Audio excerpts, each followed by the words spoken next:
Okay, so let's launch. Who wants to go first? I want to email you an unfinished version for the photos. Okay. Dorit, are you going first? I can go first. I just need to. So, but I could also have you share the screen if you want. I could get, My screen is such a mess. okay. I'm gonna find them on email. Yeah, I'm gonna pause. I'm gonna mute and then I'm gonna walk and turn on heat in my house. Okay. I might even make tea, but I'm here. So, it may take a minute for this to come through my email. yeah, I haven't sent it yet. Okay. Now attaching.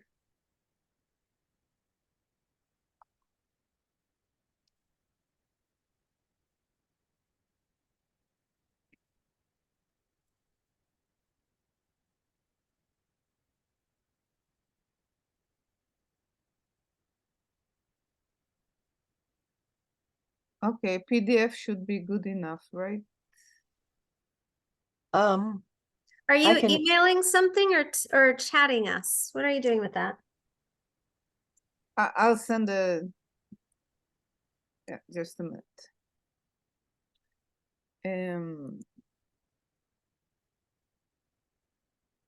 Yeah, I think for future,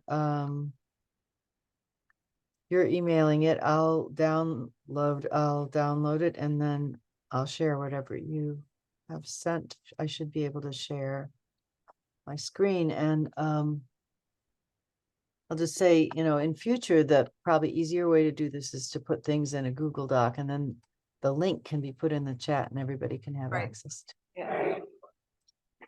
Okay, it got out of my mailbox now. Okay, it left your mailbox, so let me see if it will arrive in mine. And that's just for the end for the photos. Right, here it is. Oh wait, it came as a Word document. Yeah, I then send the Word document. I thought I heard some discontent with PDF. Oh, I don't, maybe, yeah. but, Is this okay? let me open it and see.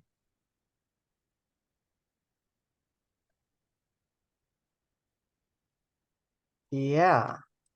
Okay. Okay, let me just get to the first photograph so when you want it, it'll be ready. The first one is on page 9, I think, right? Yeah. Oh, yeah, sounds right. Yeah. Okay. Got it. Okay, let Okay, me close so a few other things on my screen so it's not too confusing when the time comes. Okay. Ready. So I wanted to work with the mystical Haggadah, and I found it really difficult to follow. And I don't know if it's me and these times or whatever, but it was difficult for me to follow. So, so I took some from that and some from Eliyahu Kitov. Emmanuel? Yeah, Eliyahu Kitov. Yeah. Mm-hmm. And since I didn't get very far in the Seder, I concentrated on the 4 cups. So the 4 cups and other 4s.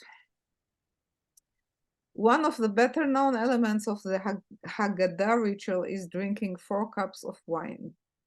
The number 4 is significant in the Jewish tradition and it is most prevalent in the Haggadah. The other well-known Haggadah 4s are the 4 sons and the 4 questions. Less known to many and better known to those who are more versed in the Jewish rituals are the Arba'a Leshonot Geula, the 4 stages of redemption. In Hebrew is Vehotzeti, Vehitzalti, Vega'alti, Velakachti. And then there are less known 4s related to Pesach.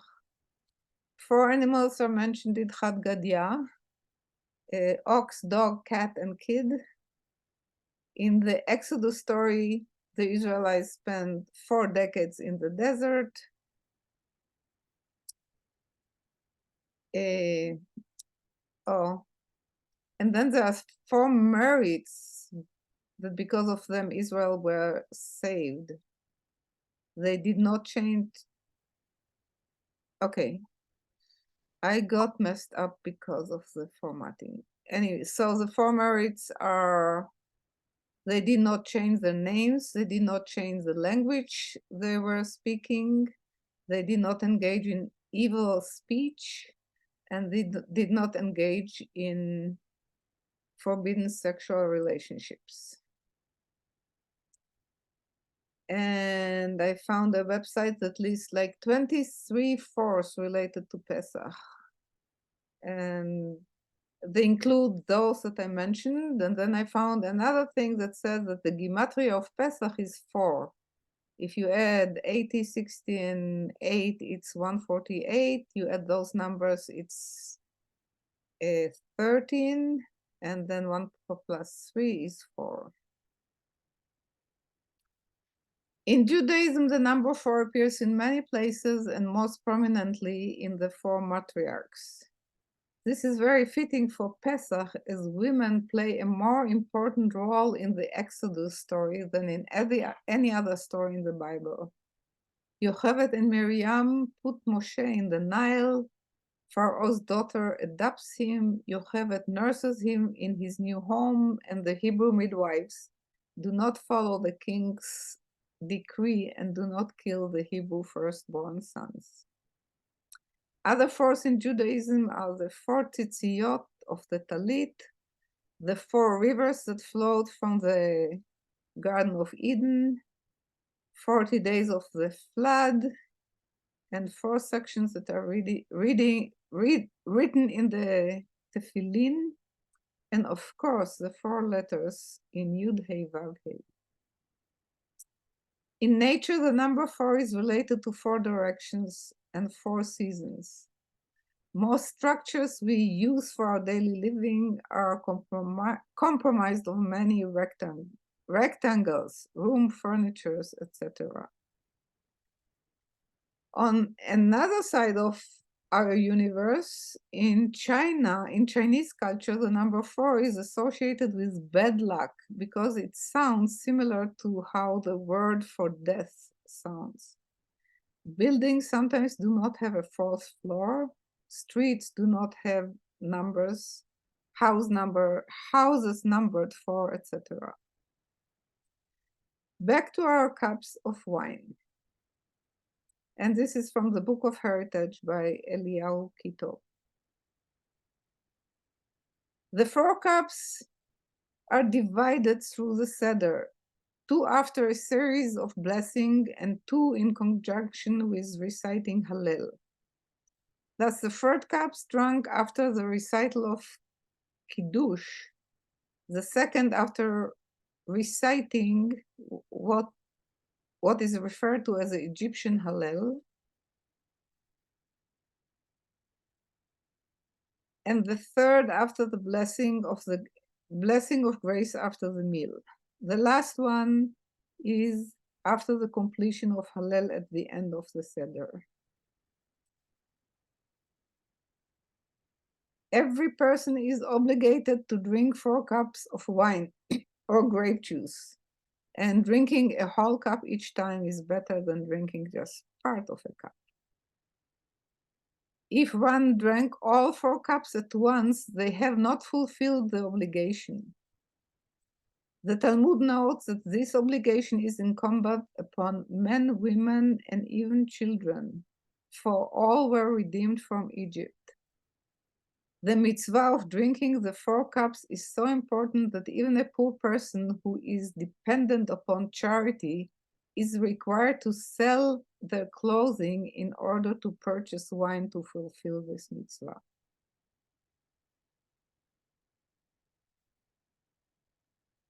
As is true in many other elements of the Seder, the 4 cups of wine symbolize various phases of Israel's descent to Egypt and her ascent from bondage. The 4 cups also alludes to the other 4 periods of bondage that Israel experienced after the exile, after the first exile. And finally, the 4 cups serve as an allusion to the fact that God will judge those who oppressed Israel with 4 measures of punishment, while at the same time he will console Israel with 4 measures of comfort. From the Talmud Yerushalmi, what is the source of the 4 cups? I'm going to make it a little bit short here. They symbolize the 4 expressions of redemption.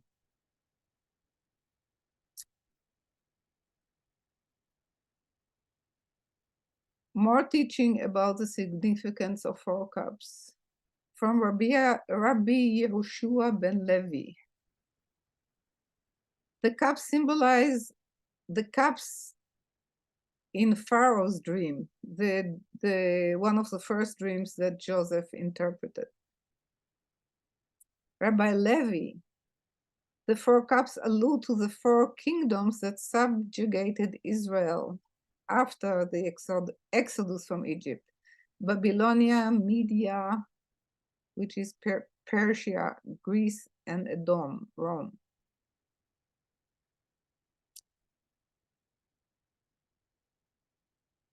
I'm boring myself. The sages taught the 4 cups symbolize the 4 cups of punishment that the Holy One, blessed He, will met out at the nations of the world. In contrast, the Holy Blessed One is destined to provide Israel with 4 cups of comfort. Abrabanel notes that the 4 cups parallels the 4 different redemptions that Israel has experienced.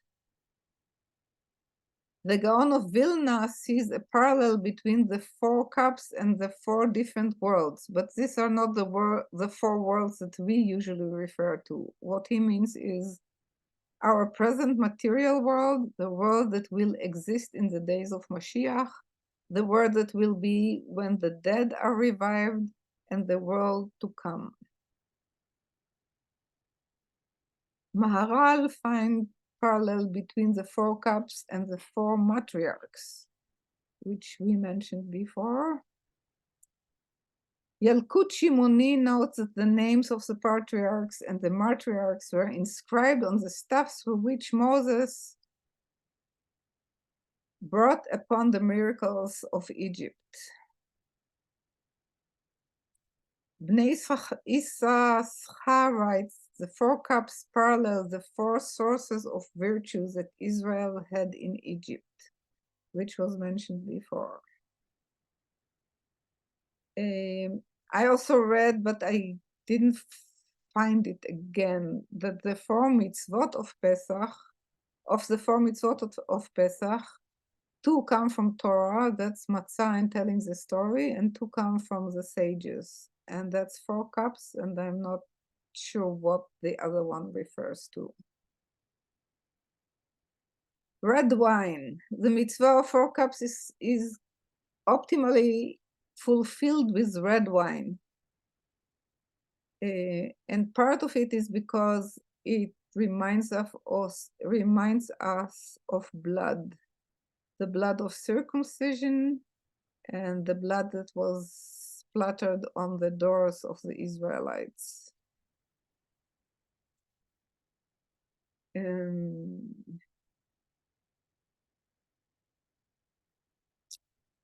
About the blessings.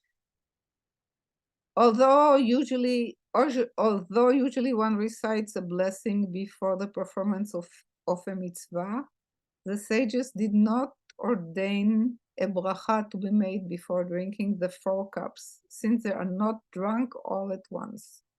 So there is a special something that we say before each cup. And now meditation for drinking the cups from the Zohar. And this will maybe demonstrate why it was difficult for me to follow this book. Rabbi Yossi spoke, "These 4 cups that we drink from on this night, what is it all about?" Rabbi Abba responded, "The holy friends have established they are linked to the 4 freedoms, redemptions.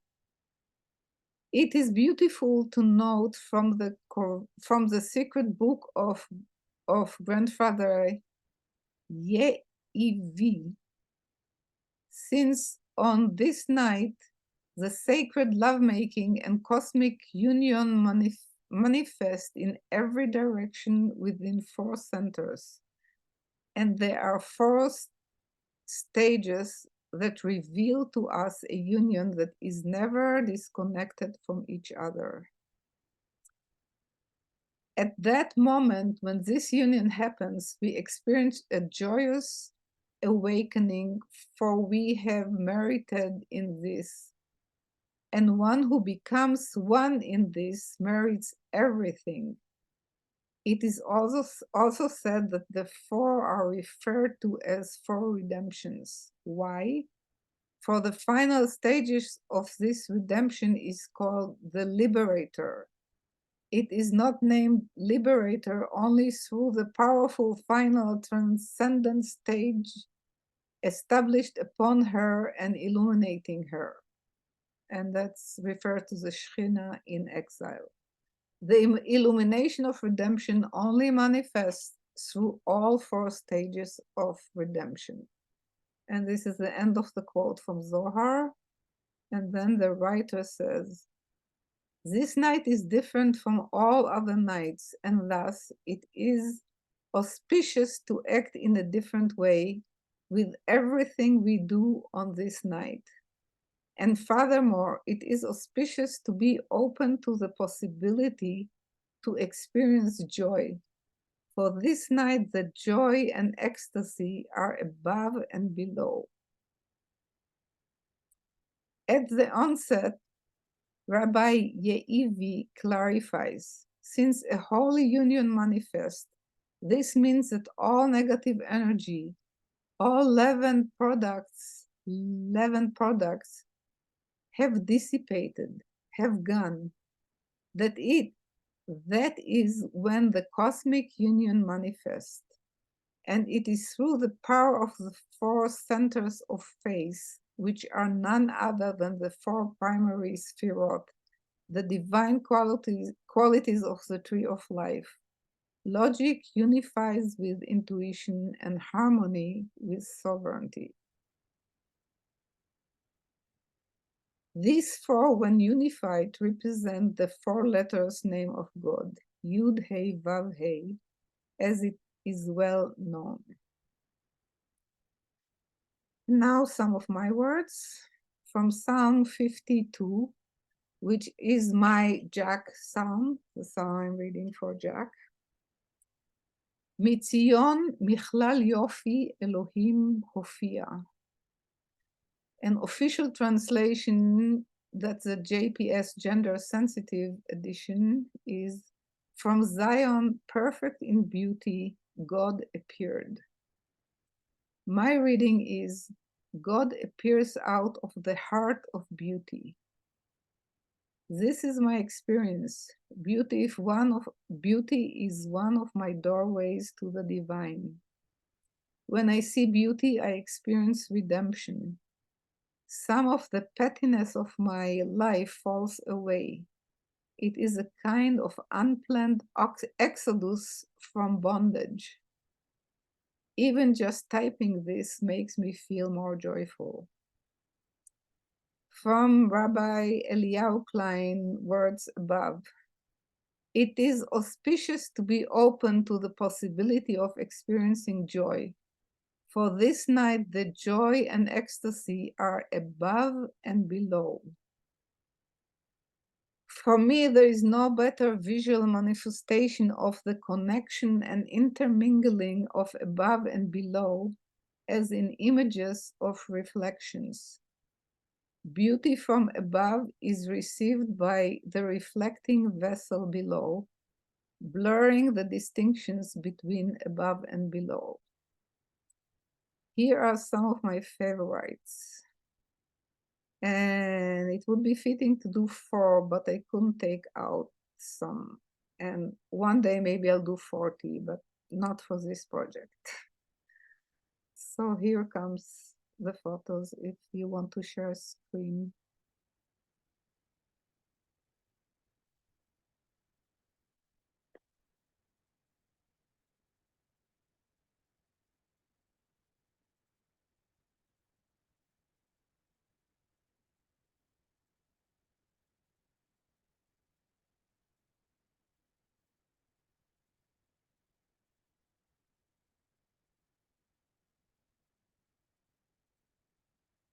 Can't hear you.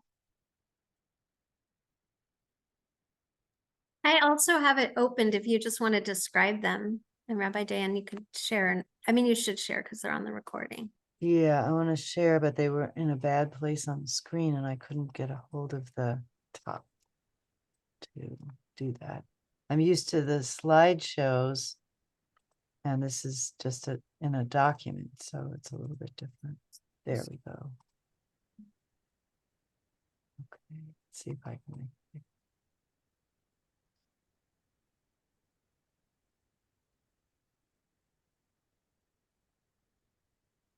So this is in the place we dance on Friday mornings. On that pier itself? No, in a park, but that's part of the park. Tell me when to scroll.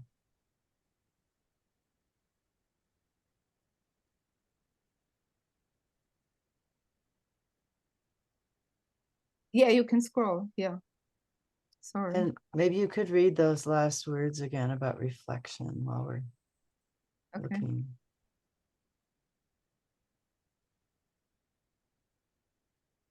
And this is a reflection on the road after a rainy day. And I like the mingling. I like the yeah. The up is down and down is up. Hmm.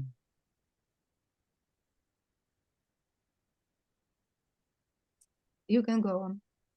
It's kind of like the Chesed poem I just read, which started with as below, so above, and then as above, so below.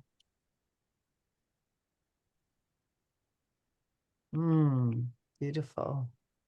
Is this And the lake in Madison? yeah. Those are all in Madison. And this is also in the same park, but you know, I noticed that it's a nice sunset, so I especially drove to the park to take pictures. Mhm.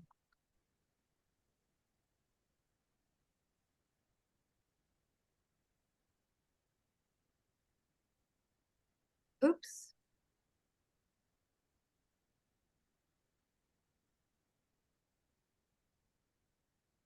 And that's in a park close to home. Madison has many lakes. Madison is built around lakes. We are blessed that way. The movement of the water, it's almost like a painting. And I'm at that in the rocks are a contrast to the impressionistic movement of the water. Yeah.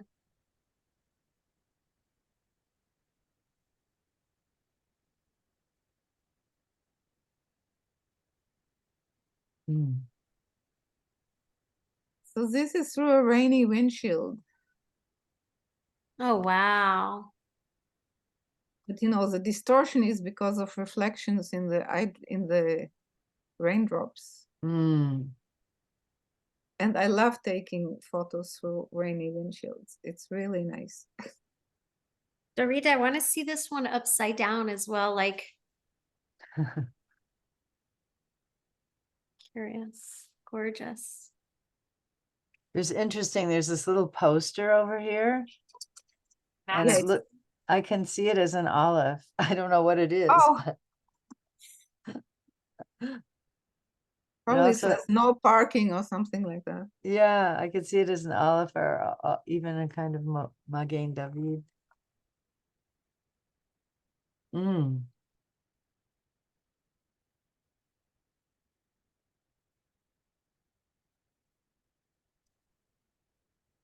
I don't have much to say about it. I see a gigantic wishbone. Yeah. Just, what do you wish for? I see an ayin and a final tzadi. I see an eights. Mm.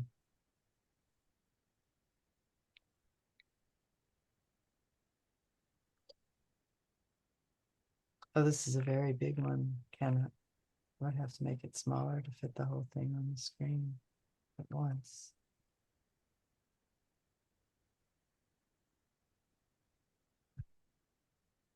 It's the whole composition. Oh, that's the last one. Yeah, that's the last one. More. Yeah, one day I'll do 40.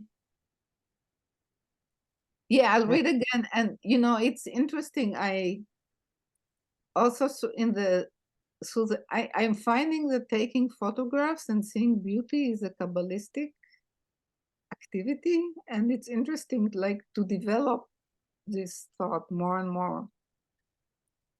So this is the okay. I think, 40 is also, it's a segula number. It's a number that's used like a talisman when, for instance, chanting a text 40 times or 40 days in a row. Yeah.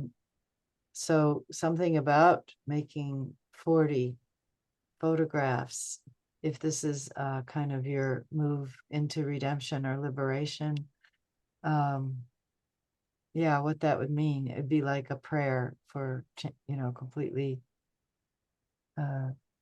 changing your life or some liberating yourself in some particular aspect, I think. Powerful. Dorit, when you were talking about four, can I tell you what came out for me? Sure. So we spell four ayin resh bet hey, right? And 40 ayin resh Don't bet spell, yud mem. no, we don't spell for that way. How do you spell four? Aleph, Reish, Bet, Ein. With an aleph, arba. And how do you spell ivrim? Arbaim. Aleph, Reish, Bet, Ein, Yud, Mem. Okay, so it might not work because I was spelling it wrong, but it struck me that at least the sounds, and maybe arba aleph resh bet ayin backwards is ever or ivri. That maybe 40 is ivrim, like there might be some kind of relationship with Hebrews, and maybe it's Hebrew and aleph, an ever and an aleph, like God and the Hebrew person or the boundary crosser. I don't know, you just kept saying 4, 4, 4, 40. I was like, it's not a coincidence that ayin vet resh are part of those words, both. Right. That's great.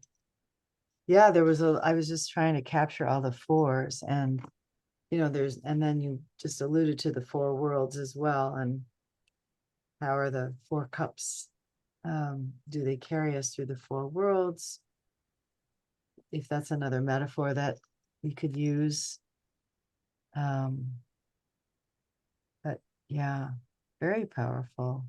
And my teacher, David Wolfblank, Zichrono Livracha, used to talk about the shape of the machaneh in the midbar was a square. And I don't know where he was getting this from, but and he was very eclectic, so it wasn't necessarily from somewhere in Jewish tradition, but that the square is a feminine shape. And I usually think of the circle, but he said the square and the way the camp is arranged around the central Mishkan is another important four, spatial four. You talked about rectangular or square spaces. That's also present in Sefer Yetzirah, is how the space is created through the birthing of the elements, that that's how physical space, which is the stage on which creation will happen, is created, is through the elements of basically of air, water, and fire. And earth is considered a subset of water in the Sefer Yetzirah. Interestingly, but maybe because of the creation from Tohu Vavohu, and then the mikveh, the water withdraws from the land, and there's somehow some part of the same. Beautiful. Can we stay a little longer today? Do you have to rush off immediately? I can. Yeah, I can. I mean, my phone just rang twice because my son is on his way home, but he apparently lost the umbrella that I told him not to lose. Oh, And he wasn't willing to go get it. So I'm sorry, Dorit, my phone rang twice while you were presenting. Yeah, do you want me to present? So what shall I do? Yeah. Should we have time for me? yeah. Yeah, Okay. I'm fine to stay longer today, if that will work for you all. Another 15-20 minutes so that we can receive your presentation. Okay, well, I hope it will be 20 minutes. We'll see. It might be a little, if it goes longer, just like ding me. I can see the clock here right now, but all right. Were you I'm gonna gonna say something else to read before we transition? I just wanted to say that when mentioning the blood, you know, I always thinking that the blood of menstruation is never mentioned, and with such a feminine story, you know, that should be part of the package too.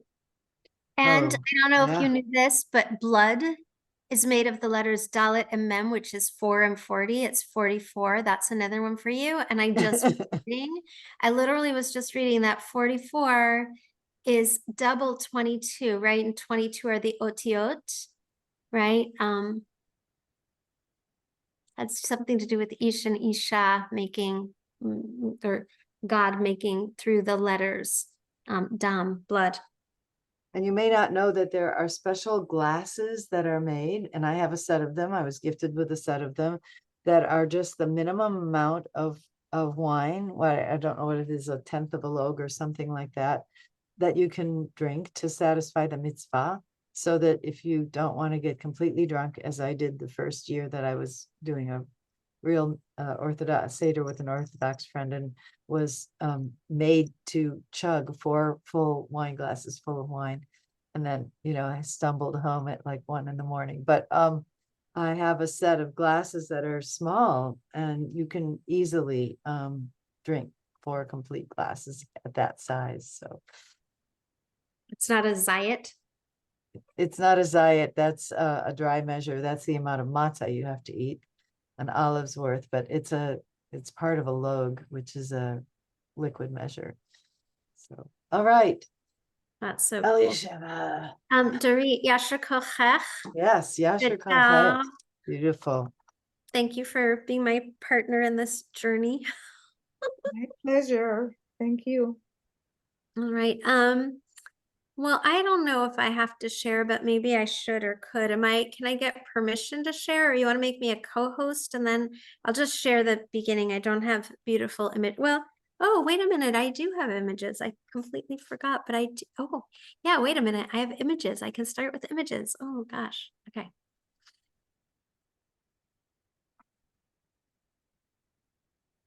All right.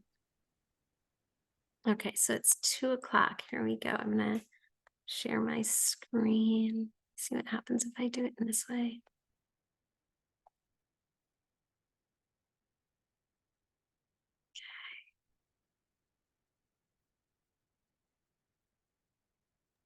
Okay. All right, I'm gonna try to read from here. I don't know if I can read from here. And if you know this melody, or if you catch on and you want to sing it with me, just you can mute and sing with me. Eloheinu ve'Elohei avoteinu ve'imoteinu Ya'aleh v'yavo ve'yagia ve'yira'eh ve'yiraseh ve'yishama ויפקד ויזכור זיכרוננו ופקדוננו וזיכרון אבותינו וזיכרון משיח בן דוד עבדך וזיכרון ירושלים עיר קודשך וזיכרון בית ישראל לפניך לפליטה ולטובה לכן ולחסד ולרחמים לך ולשלום ביום ראש חודש חזה ביום ראש חודש חזה וזיכרונו י"ו עלה בו לטובה ופקדנו בו לברכה והושיענו בו לחיים ובדבר שוב ורחמים וחוס וחנון ורחם עלינו והושיענו כי לך חננו כי אל מלכנו ורק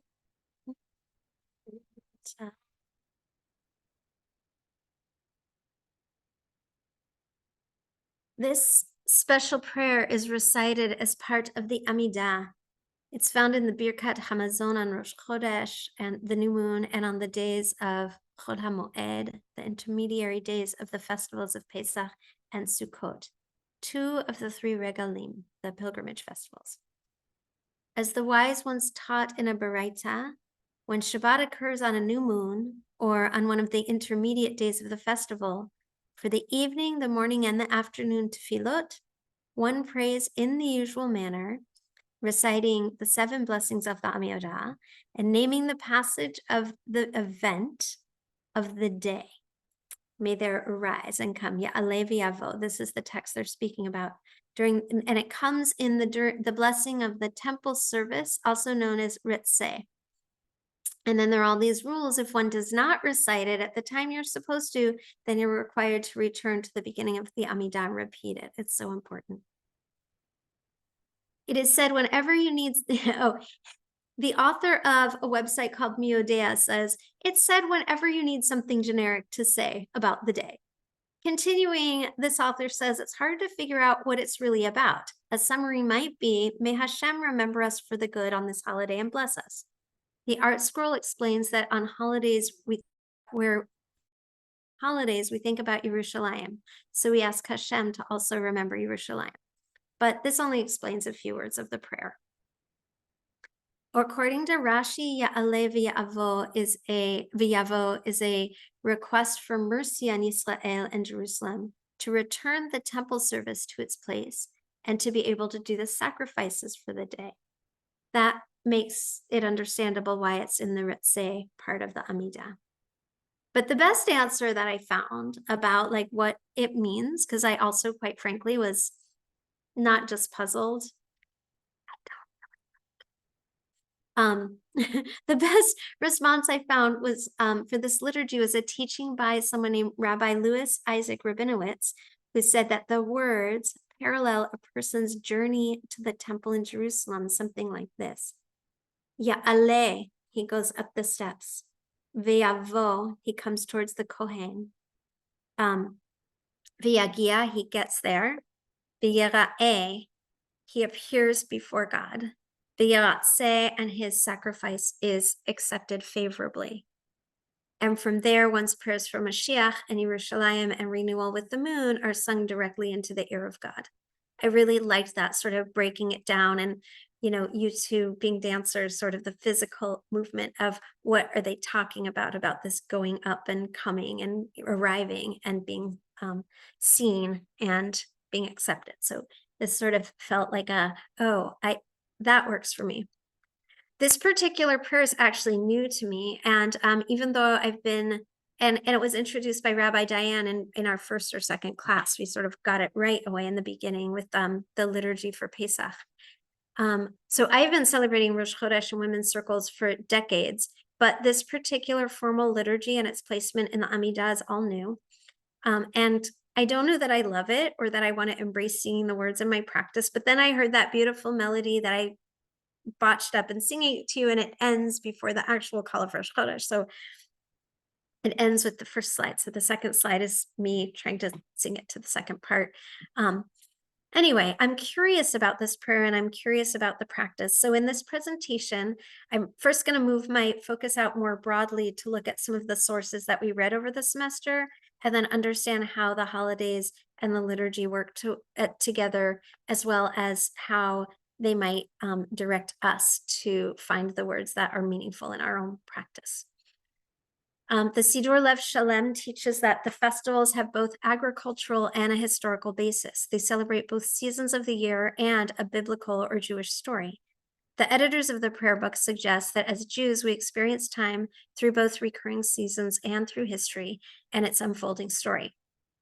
And I would add mythic story that has roots, and that we reinscribe the story in each season. Rabbi Arthur Waskow says it like this: we are living with festivals as a cycle. Each holiday relates to nature, history, and our inner spiritual lives, and to symbols. The nature symbols have evolved and changed through time and geography. Rabbi Gershom Winkler points out that what started as tribal practices of people who may have lived in caves or fields was shaped by the proximity, their proximity to nature has shifted dramatically. Quote, Hebrews were forced into an urban lifestyle that over the generations severed them not only from their familial ties with the earth, but also from the quality of spiritual consciousness that goes with that. His observation continues, festivals intended for an agrarian mindset naturally take on a whole different quality of relevance in an urban consciousness. And he advocates cultivating earth-conscious elements in the cycles, as they have become lost to a great many Jews who are disconnected from the immanent relationship with the earth. Arthur Waskow writes of this project that we must learn to live better with the earth, air, and water, and with each other. I feel blessed and lucky to live in a time where earth-based Judaism is an emerging consciousness, and we who've been trained to be bookish and indoor people are learning also to bring forth earth skills and the juicy wisdom of our bodies into our Jewish practice. As I said earlier, Judaism has been an evolution of natural phenomenon and earth-based practices fused with history and story. Theodor Gastor, a 20th century professor of language and Near East studies, and the 2-volume tome, let me just move forward. He wrote on the festivals of Jewish year, for civilizations everywhere, festivals are explained and justified by myths and legends, and these are often cast in quasi-historical form. Should we observe the festivals if we don't believe in the miracles or discard them as outlaw superstitions, he asked? In the traditional liturgy of festivals, there's no need to dismiss it out of hand as a mere product of outmoded superstition. It is only the medium. It's an expression of that's primitive. In the back of the expression lies a permanent human passion to achieve some sort of personalized contact with God. Just going to say that again. I loved that phrase. There's this desire for a permanent human passion to achieve some sort of personalized contact with God, or a valid recognition of the fact that God, as an agent of nature, cooperates with all human activities and is entitled to a share of them. Connecting this passion with the core of text, he writes, when the Torah says festivals are ordained by God and prescribes rites and ceremonies, it's saying that the festivals are inspired and informed by man's consciousness of his relationship to the cosmic pattern and scheme. The fact that our forebears used a different image does not invalidate the basic concept, so we should press the language to squeeze out content. Traditional rites that were attached to a particular experience are transmuted for perpetual reminders of the experience.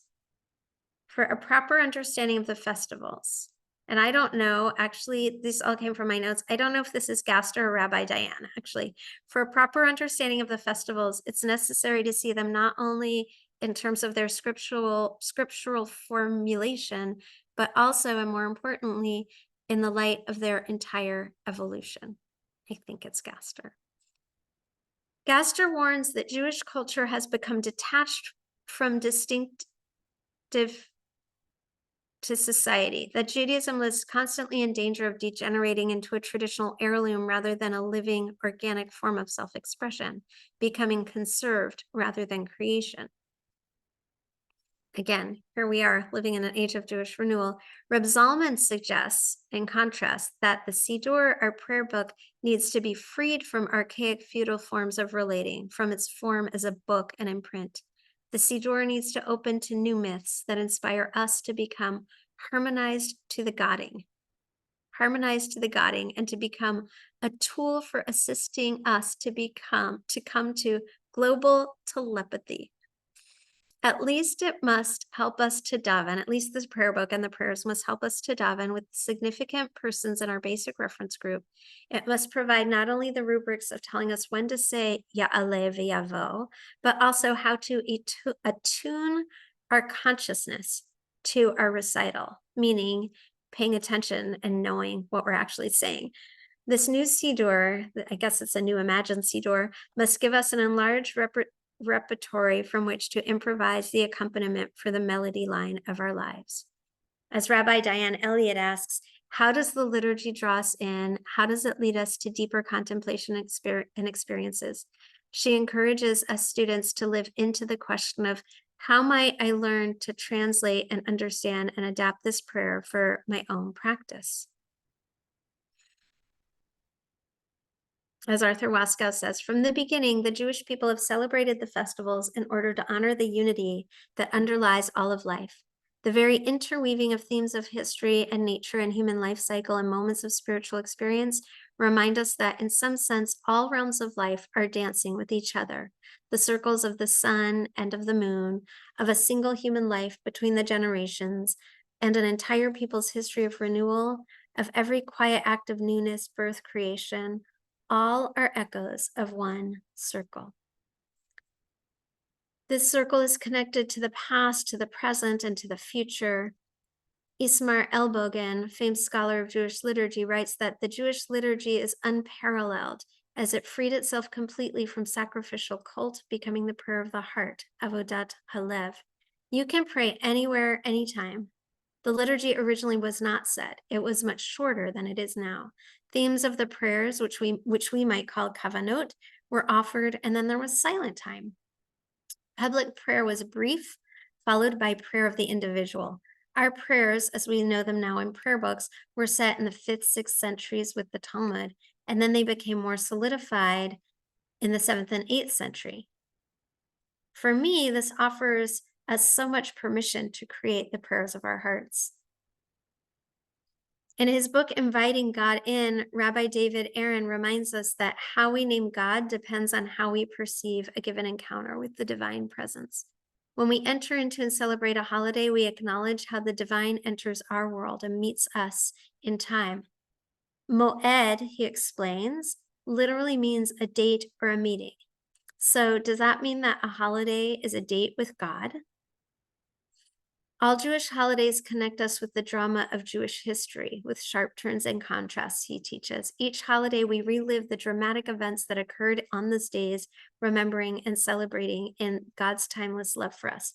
I would just add that whether they were real or imagined, we're not sure that they actually happened, but we're engaging in that relationship, whether it's real or imagined. And people have been doing it for centuries. So just on that merit, whether or not it really happened, we're still connecting with our ancestors who keep doing it.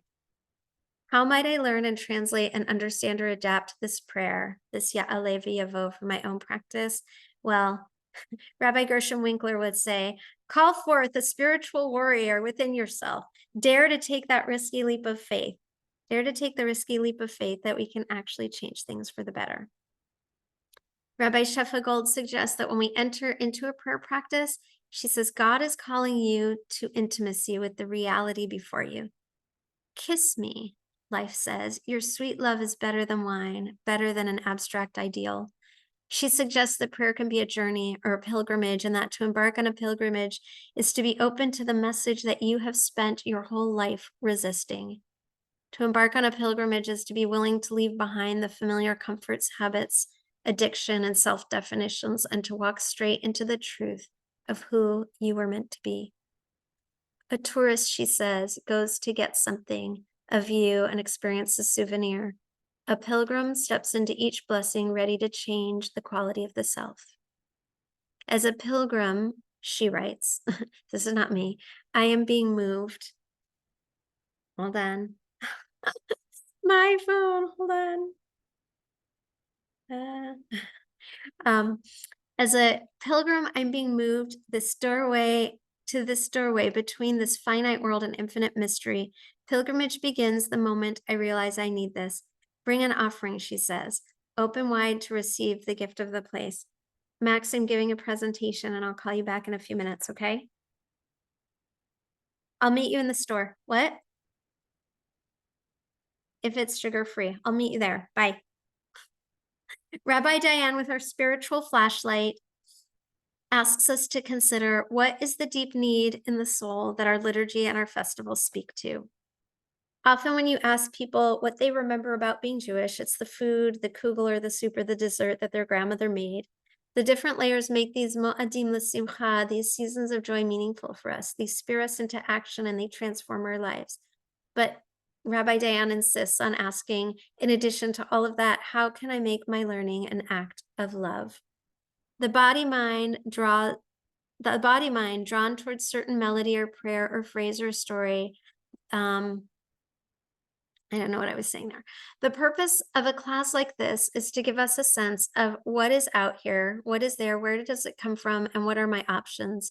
We're invited to understand the underlying dynamics, histories, and images, and to add our own stories, making these their own.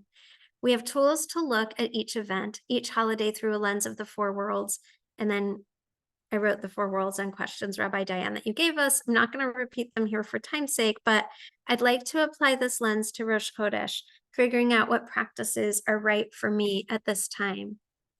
The first of each Jewish month comes with the cycling of the moon, way beyond human control. The moon waxes and wanes and it shines down on earth, being seen by everyone on earth at different times and from everywhere on the planet.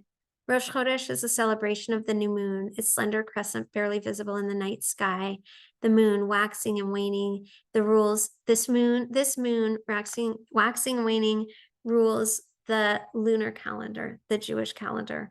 Our cycles and seasons are a dance of the sun and the moon. The monthly new moon marks a day historically associated with women's renewal and celebration. In recent decades, Rosh Chodesh has become an occasion for Jewish women to gather for learning, ritual, and spiritual exploration. Life groups for women's time. While Ya'aleh and Yavo are new to me, the practice of gathering is not. It just may be deeper and different from this day forth. I looked at Ritual Well, which has extraordinary resources. And I'm going to draw one thing from that. And then I have two little short things. This is a Kavanah for Women on Rosh Chodesh by Devon Spire. Women were given the new moon celebration because we held on to our jewels, refused to participate in an act that profaned God and our emergent nation and produced the golden calf. This is the lesson we are taught. But what of the women who danced under the moon, who in soul and bone felt the changing of time and tide? Many moons have graced the earth, and many women have moved with them for millennia. What if we were to suddenly give ourselves the new moon, place it in our orbit, and from here seek out tradition and God? The view is different from us, of our world, of worlds beyond our reach. The new moon is the new universe for women, pulling us to the center of who we are and the people we wish to become.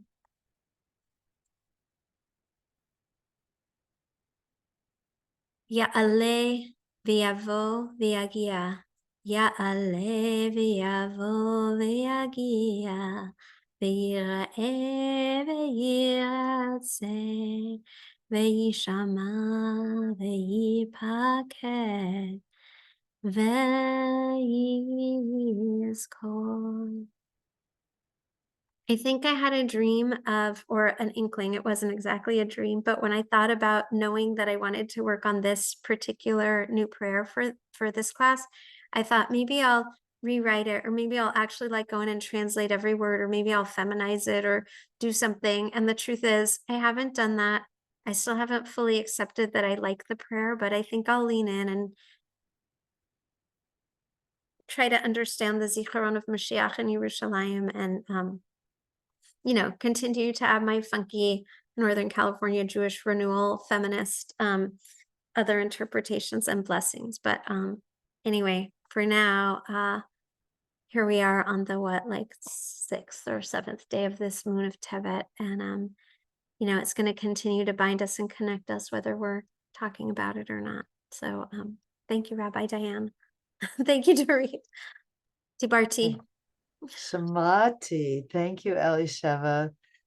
That was beautiful. That was very beautiful. And I'm looking forward to reading actually both what you wrote and what Dorit wrote. And when you feel ready to send it ASAP, probably. But I just wanted to say that it's been such a pleasure to work with both of you and play with you on this. And I really noticed in your 2 different presentations, just, you know, how you expressed sort of different aspects that you are holding, each of you, as kind of the essence of who you are and what you love. How they say in the Talmud, you can, Rabbi Yossi says this, Rabbi Hanina says that, and you begin to get a sense of their, you know, who they are, their characters, what they care about, and their process and how it comes through. And I feel that with each of you. You know, Dorit, you kind of took this one thing and dove so deeply into it and translated it into beautiful visual imagery. So it was this kind of diving process. And so many of the images were of bodies of water, you know, that you could dive into, except it's cold, I know. But and what I saw with you, Elisheva, was that you really, you know, you created a tapestry or a weaving from all of the, I imagine, notes that you were taking during the course of the class from the different sources. And I really then had a sense of your integration of these different sources that you were bringing to this, the image of images in the prayer of Yale V'Yavo. And I love that you both chose something that is so emblematic in a sense of the festivals themselves, you know, the whole quality of foreignness, particularly in Passover, but Ya'ale V'Yavo being this core paragraph that's added to every single, you know, festival, Amidah and Birkat Hamazon. And yeah, so I feel very nourished by the meal that you have both created without, simultaneously side by side somehow. Yeah.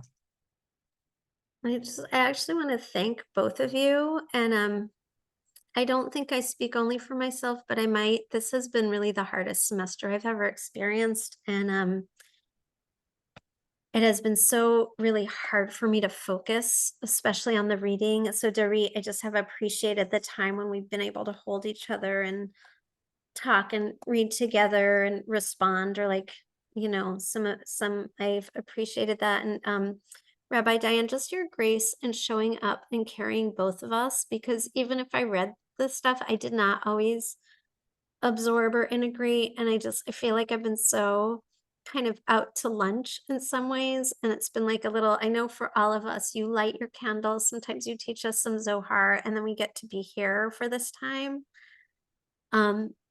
I was really happy to be able to read through my notes, like you said, and integrate, but it's been a really, really, really hard time. I feel like the world is less dark right now, but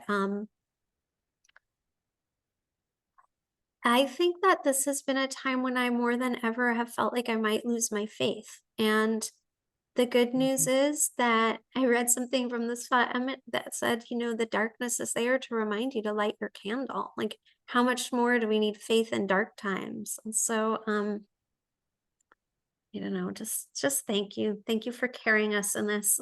Thank you for being you. Thank you for your poetry and your dance and your love and leadership. Mm, thank you. Yeah, it has. It's been really hard. Especially it was hard the first few weeks. It was really hard to pull the pieces back together. I've been grateful for the structure and um, grateful for our tradition that has carried Jewish people through really difficult, awful times for so many thousands of years. That and maybe what I'll close us with is the poem that Malila shared with us this morning in our last Zohar class for this round, which we were looking at the Joseph story, and those are the Torah portions we've just read, obviously, and it's a Zelda poem of her, which is about Joseph and Joseph's descent into the pit. And I think it might be a good way for us to close, even though it's not about the festivals and the liturgy. And I really hear you about feeling challenged in your faith. And just coming off the Taproot retreat and hearing the yearnings and the questions that younger people are carrying. Some are not so young, but the age range is in that group is in our cohort is 24 to 42. And there's a couple people who are 42, but everyone else is in their 20s or 30s. And they're all doing a lot of activism right now. And many anti-Zionists, involved in demonstrations and pro-Palestinian and all kinds of things. And we thought when we went into the retreat that we were going to be dealing with that a lot. And it didn't come up because I think people were so exhausted and they sank into a space where they could just hold their questions about God and prayer and what Jewishness and Judaism is and all the aspects. And when prayer is hard, maybe you can sing a song, maybe you can dance, or maybe you can stand with a tree and do hipotadut, or maybe you can appreciate good food with other people and call that your Shabbos, So we began to tease apart all the layers of Jewishness. And I think you helped me contextualize, both of you. We call this a liturgy class, but it's really how have our prayers been crystallized historically, and what does that mean to us now, in terms of how we come into relationship with divinity, or with the cosmos, or with mystery, or with energy, life force. So I look forward to receiving whatever in process, or whatever you want to call the version that you want to send me. I have one version of yours to read, but I know you said you're still working on it, but I have the photos, and I'll receive the other, 32 of them when you're.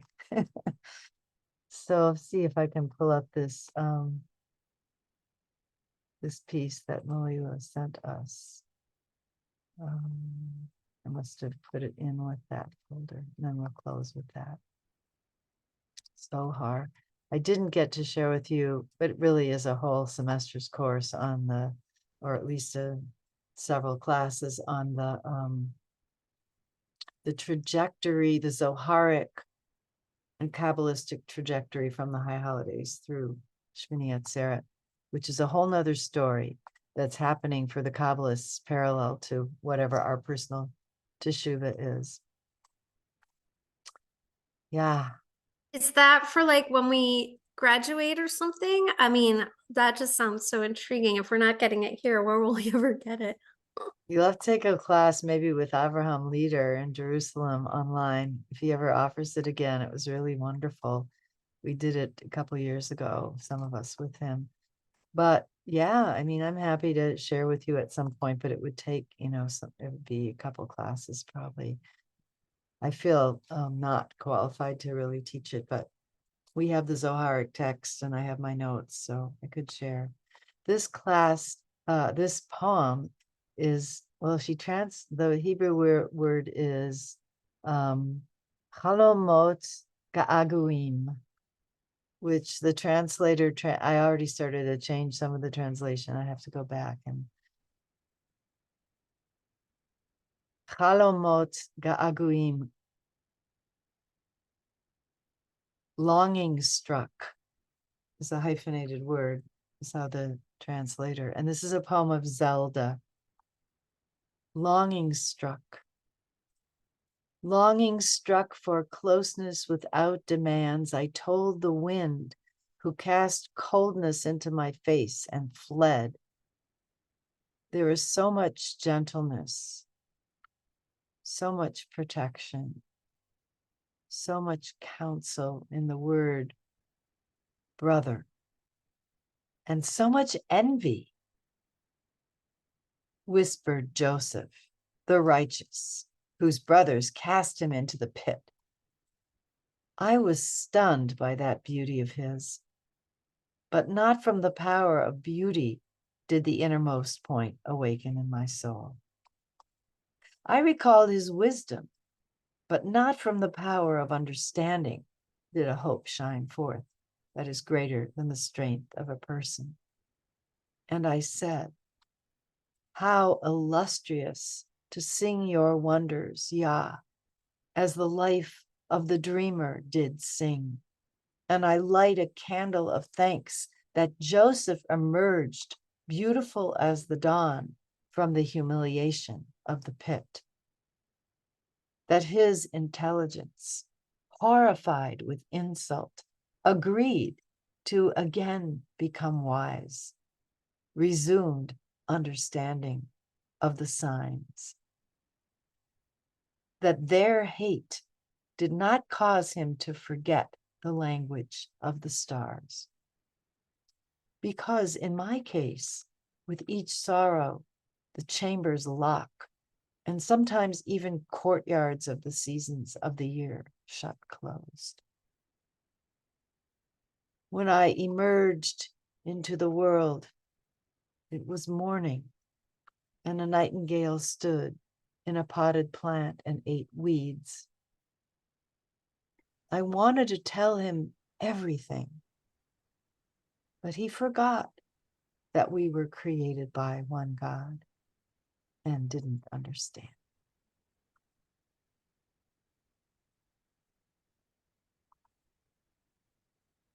And I'll send you the Hebrew and English of that. And, You just say that's about. in the Zohar? Oh, that is a poem by Zelda, who is a 20th century Hebrew poet. But we closed our Zohar class with it because we were reading about Joseph and the Zoharic midrash on Joseph's descent and ascent and his machlochet with his brothers and what he learned in the pit. And that's the essence of this poem, that Joseph is thrown in the pit. And he could have died there. He could have died in soul, if not in body. He could have died in the pit of slavery, in the pit of the prison that he was thrown into. But he emerges with his gift not only intact, but amplified. And he's become not only a teller of dreams, a dreamer of dreams, and a teller of dreams, but a listener to other people's dreams. And from that comes the strength of his ability to heal and save. You know, that's also controversial. But. So thank you. Thank you for staying an extra half hour today. and I look forward to when I receive your projects. I'm going to be reading everything you sent and sending it back to you with my underlining or my kisses on the paper, on the electronic page, and then and then I'll send your grades in, and you know that both of you have passed this class, but I'll have to officially send those in. So thank Are you you. coming to Ohala, Diane? I am not coming. But I have to come next year. I really want to be next year because I can't get away again this year. But sorry that I won't see people there. Hopefully, both of us will be ordained next year. Both of you too? And also Rivka. Right, yeah. Yeah. So I need to come next year. I'm saving up my all Svika my and Lauren. There are a few. Wow. Lauren? Lauren Schroederman. I don't know. Oh, maybe Lauren Laird too. I'm not sure where she is in the process. Well, next year I definitely have to be there for Smicha, and I want to be so. Sending you lots of love. Thank you so much. Thank you. Dorit, lots of love to you. Text if you ever want to or need to. Do you too? Do you want to meet on Friday? To Maybe, finish Let me, patches? yeah.